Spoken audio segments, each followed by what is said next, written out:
Hi, everyone. I hope this finds you doing well. I want to invite you to visit the website at Mindset Matters Podcast 1, the numeral 1.com. There you'll find a blog with pictures that go with each episode. You'll find all the episodes, and there are multiple ways to interact. You can leave a message. You can leave a voicemail. We would love to hear from you. Today we're having a story about Eunice Kennedy Shriver. Now this podcast ordinarily highlights ordinary people who have overcome great obstacles. And as you know, Eunice Kennedy came from a privileged background and from a rather famous family. But the reason why I've chosen her story is because it's not just her story. It's the story of her sister, Rosemary. If you're not familiar with Rosemary's story, I invite you to read the biography written about her. It's a heartbreaking story about Rosemary, who was born, they believe, with some intellectual disabilities, epilepsy and possibly some other things, but ultimately she was given a lobotomy and lived out a very sad existence after that. And so I'm not really going to get into Rosemary's story, but it is tied into Eunice's story and the motivation she had to not only accept people with intellectual disabilities, but to honor and highlight them in the Special Olympics. So what's important too about Eunice's story is the fact that she had to overcome a couple of huge obstacles. One was the culture of the time was that those people with intellectual disabilities were basically put away and just not heard from, and not talked about, and kind of didn't exist for the rest of society. And it was a shameful thing at the time. There was a lot of parent blaming, that you must have done something wrong, especially the mom, for the baby to have come out like that, and just a really, really hard cultural time for somebody with intellectual and other disabilities.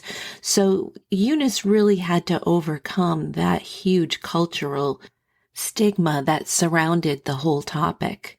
And secondly, on a personal level, the family, of course, as you know, is very famous, with her brother, president. And, so she had to really be brave telling that family's story about Rosemary, who was previously not talked about. And her letter to the Saturday Evening Post exposed the fact that there was a sibling with intellectual disabilities, which at the time and for that very public family was just groundbreaking. So that's the reason she is included today in the Hero Heart story, and I hope you enjoy. Listen to a heartwarming and groundbreaking story of Eunice Kennedy in this special podcast episode as we explore the incredible genesis of the Special Olympics. Discover the passion, determination, and compassion that fueled Eunice's vision to create a global movement that celebrates the abilities of individuals with intellectual and other disabilities. This is the inspiring tale of Eunice Kennedy Shriver and the birth of the Special Olympics, a legacy of love, courage, and empowerment.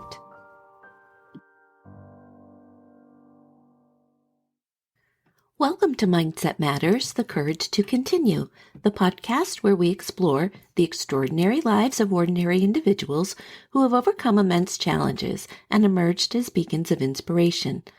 I'm your host, Lisa Sinclair, and today we embark on a remarkable journey into the life of an individual. This is episode 32, The Courage to Champion Inclusion, the Hero Heart of Eunice Kennedy.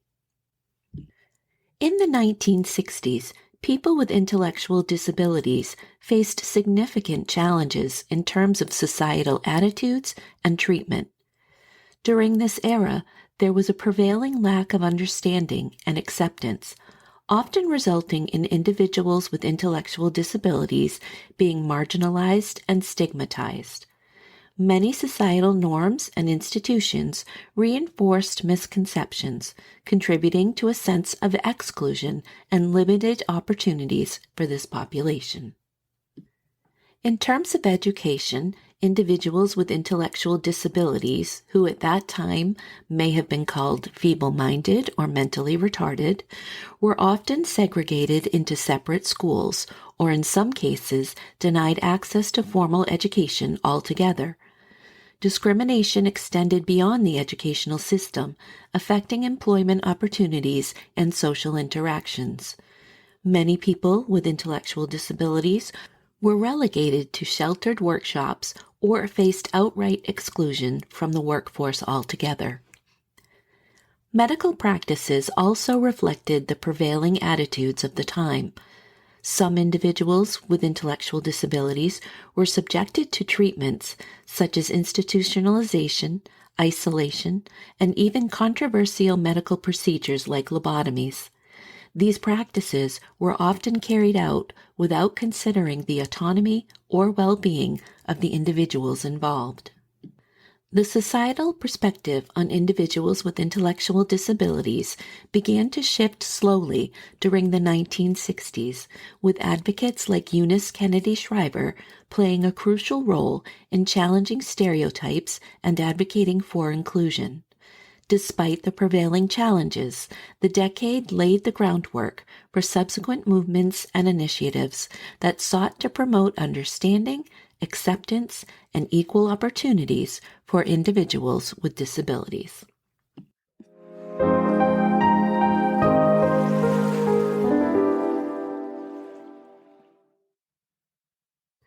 Eunice Mary Kennedy was born in Brookline, Massachusetts on July 10, 1921.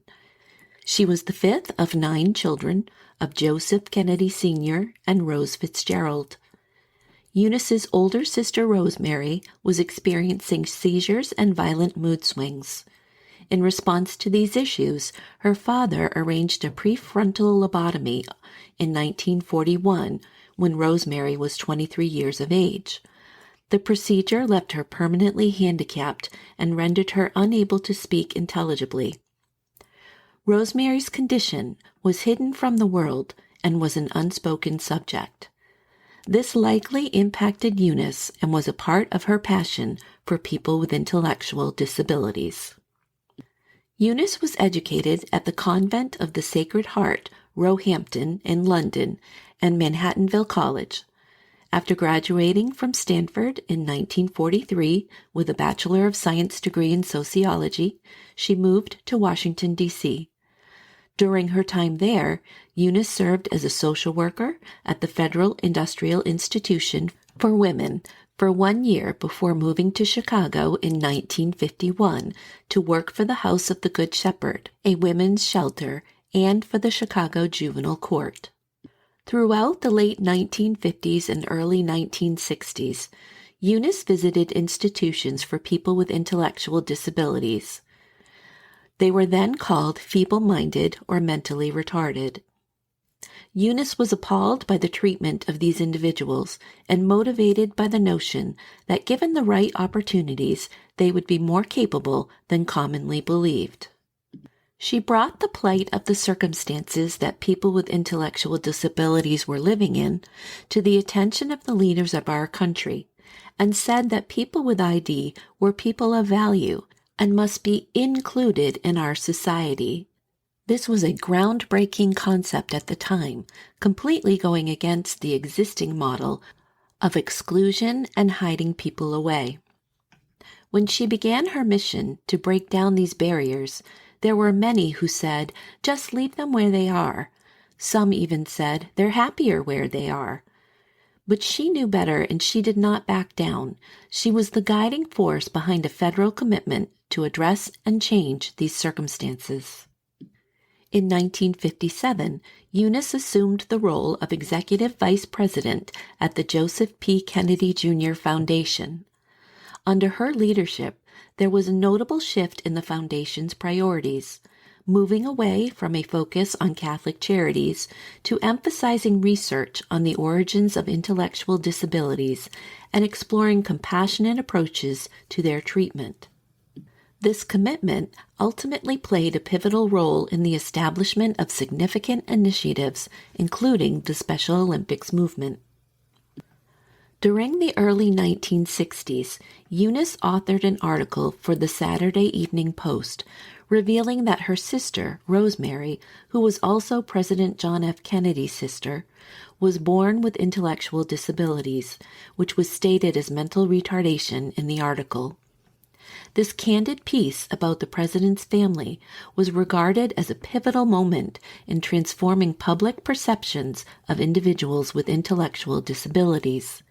It was read by millions of people and further convinced parents that having a child or sibling with mental retardation, now known as intellectual disabilities, was nothing about which to feel shameful or guilty.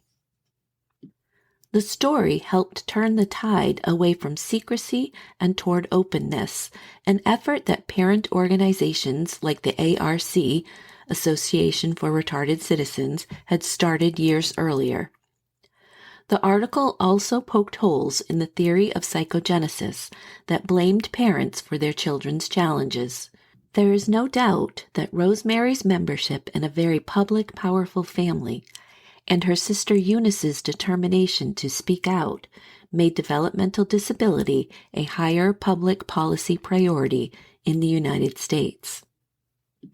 Eunice's decision to reveal the story of her sister's intellectual disabilities was a significant and courageous act, shedding light on a topic that was often stigmatized and misunderstood at that time. The public response to Eunice's disclosure was mixed. On one hand, her openness and honesty were praised for challenging societal norms and contributing to a broader understanding of intellectual disabilities. Eunice's decision to share this personal aspect of her family's life was seen by some as a positive move toward breaking down barriers and reducing the stigma associated with such conditions. However, the disclosure also faced criticism from individuals who believed that private family matters should remain confidential. The Kennedy family had been a subject of intense public scrutiny, and some questioned the appropriateness of revealing personal details. The societal attitudes of the time often emphasized privacy, and opening up about family challenges was not a common practice among public figures. Despite any criticism, Eunice's decision to share her sister Rosemary's story ultimately contributed to a broader conversation about intellectual disabilities. It showcased the importance of understanding and accepting individuals with such conditions, and it paved the way for Eunice's later advocacy work, particularly in founding the Special Olympics. Eunice held the belief that individuals with ID could find happiness and lead purposeful lives. She began Camp Shriver in 1962. At the summer day camp held at her home, Eunice led attendees through a variety of physical activities. It was here that the Camp Shriver belief that through sports, people with ID can realize their potential for growth was developed. The concept began to spread, and in 1968, the first International Special Olympics Games were held in Chicago. At the ceremony, Eunice announced the creation of a national program, the Special Olympics, formed to give people with ID, quote, the chance to play, the chance to compete, and the chance to grow, but overall, a chance to be included. On July 20th, 1968, the inaugural Special Olympics took place at Soldier Field in Chicago, featuring approximately 1,000 athletes from the United States and Canada. This one-day event was a collaborative effort between the Kennedy Foundation and the Chicago Park District. The concept originated with Anne McGlone Burke, who at the time served as a physical education teacher with the Chicago Park District, envisioning a one-time, citywide, Olympic-style athletic competition for individuals with special needs. However, during the Games, Eunice made the announcement about the establishment of the Special Olympics and revealed the plans for subsequent Games to be held every 2 years as a biennial international Special Olympics. In 1971, the Special Olympics received official approval from the U.S. Olympic Committee to use the name Olympics. The second edition of the Games in 1970 marked the participation of athletes from France, becoming the first nation outside North America to join. The third installment in 1972 witnessed athletes from 10 nations taking part. The inaugural Special Olympics World Winter Games took place in February 1977 in Steamboat Springs, Colorado. Recognizing its global impact, the United Nations designated 1986 as the official year of the Special Olympics. In 1988, the International Olympic Committee officially recognized the Special Olympics. The Winter Games of '93 in Salzburg and Schladming, Austria, marked the first World Games held outside of the U.S., with the Austrian president becoming the first head of state to personally inaugurate the Games. Recognized throughout the world for her efforts on behalf of persons with intellectual disabilities, Eunice Kennedy Shriver also received many honors and awards. These include the U.S. Presidential Medal of Freedom, the highest honor awarded to civilians in the U.S., and honorary degrees from Yale University and Princeton University, among others. Yet she always felt that it was people with intellectual disabilities who deserved the awards. She died on the 11th of August, 2009, survived by her 5 children. Launched in 2010 to commemorate the life and spirit of the founder of the Special Olympics movement, the Eunice Kennedy Shriver Day is a celebration of her achievements, inspiration, and values she represents to this day: compassion, tolerance, love, and a passion for social justice and equality. Starting in 2017, the Special Olympics Committee decided to observe Eunice Kennedy Shriver Day, stating, "We hope that our Special Olympics family around the world will celebrate the legacy of this amazing woman." They stated that the Eunice Kennedy Shriver Day will consist of local, national, regional, and global activation that will demonstrate the spirit of inclusion. Eunice Kennedy Shriver dedicated her life to fighting for people with intellectual disabilities, helping to open people's minds to their gifts and their potential. She believed one person could make a difference and change the world, and her life demonstrated the truth of that belief. Please enjoy the following audio clip of Eunice giving the 1987 Special Olympics opening address. You are the stars, and the world is watching you. By your presence, you send a message to every village, every city, every nation. A message of hope, a message of victory. The right to play on any playing field, you have earned it. The right to study in any school, you have earned it. The right to hold a job, you have earned it. The right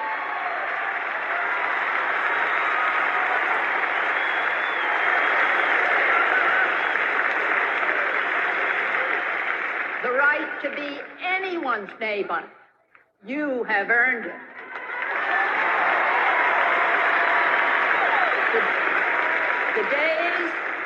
The days of separation and segregation are over.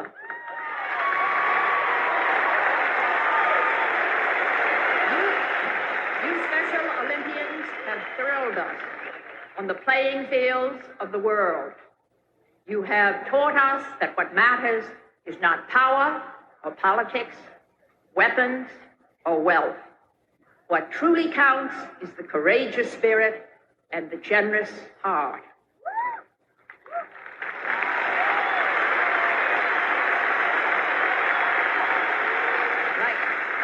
like the heart of the mother whose daughter is special.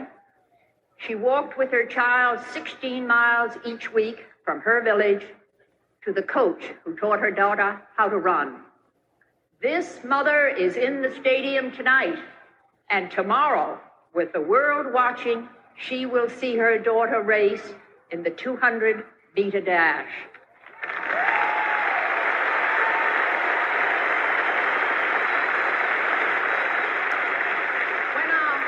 When our hearts are touched and when they are opened, then there is a world on fire.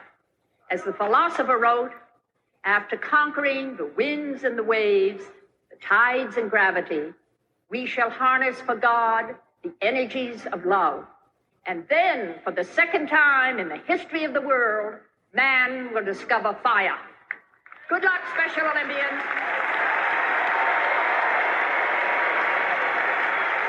If you would like to read more about Eunice, you could try the book called Eunice, the Kennedy Who Changed the World, written by Eileen McNamara. You can also try a children's book called Eunice Kennedy Shriver, Inspiring Olympics for All by Jenna Grodzicki, and that is for kids aged 5 through 10. The quote of the day comes from Eunice Kennedy Shriver. She says, "Every person, regardless of ability, should have the opportunity to participate fully in society." Thank you for taking your time to listen to Mindset Matters, The Courage to Continue. Please send us your hero heart story from your corner of the world to mindsetmatterspodcast1@gmail.com. Our next episode will be about C.S. Lewis. We hope to see you then. Thank you for giving your time to listen to this episode of Mindset Matters, The Courage to Continue. You are of value. You are loved. You are not alone. If you are struggling with thoughts of suicide, help is available. Dial 988 24 hours a day for free confidential support. If you are not in crisis but need support, please feel free to reach out to me at the email mindsetmatterspodcast1@gmail.com. Again, that's all lowercase, mindsetmatterspodcast1@gmail.com. Remember to change your day by what you think and say. We'll see you next time.